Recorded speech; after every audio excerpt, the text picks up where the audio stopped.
3.5 இன்ச்சுக்கு அறுத்துருக்கான் நான் குழந்தைய. அவன மாதிரியே தான் சார் இருப்பான், என்ன மாதிரி கூட அவன மாதிரியே தான் இருக்கும். எப்படி மனசு வந்ததுன்னு தெரியல. என் குழந்தைய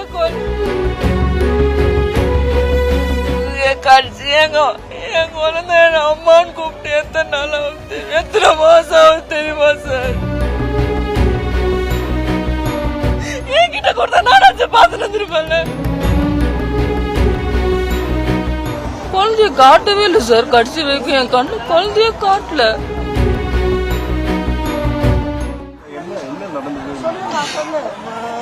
கல்யாணம் 7 வருஷம் ஆச்சு.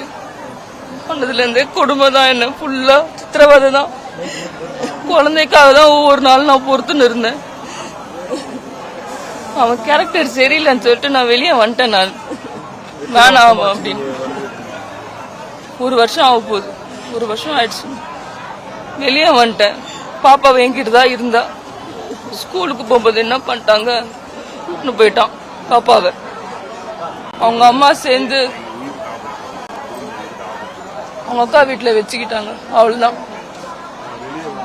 ஒவ்வொரு நாளும் டெய்லி நைட் ஆனா வீட்டுக்கிட்ட வந்து ஒரே சண்டை.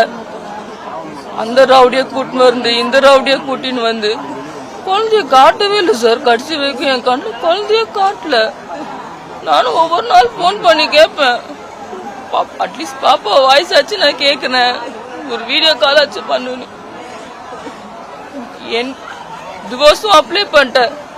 என்னைக்கு குழந்தை உன்கிட்ட வருதோ அன்னைக்கு நானும் பாப்பாவும் செத்துருவோம் அப்படின்னா அதையும் நான் ஆன்ல போட்டேன். சரி பாப்பா நல்லா இருந்தா போதும்.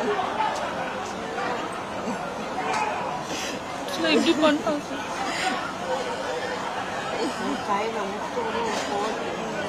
3.5 இன்ச்சுக்கு அறுத்துருக்கான் நான் குழந்தைய. 3.5 இன்ச்சு சார். 6 வயசு தான்.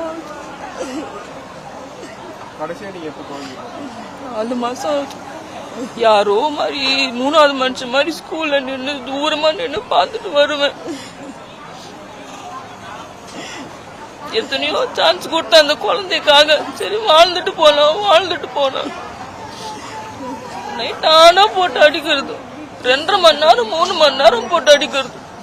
அப்புறம் வந்து காலில் விழுந்து கெஞ்சி மன்னிப்பு கேட்பான். சரி மன்னிச்சிரு, குழந்தை இருக்காளே வாழ்ந்துட்டு போலாம், நான் வாழ்ந்துட்டு போனேன்.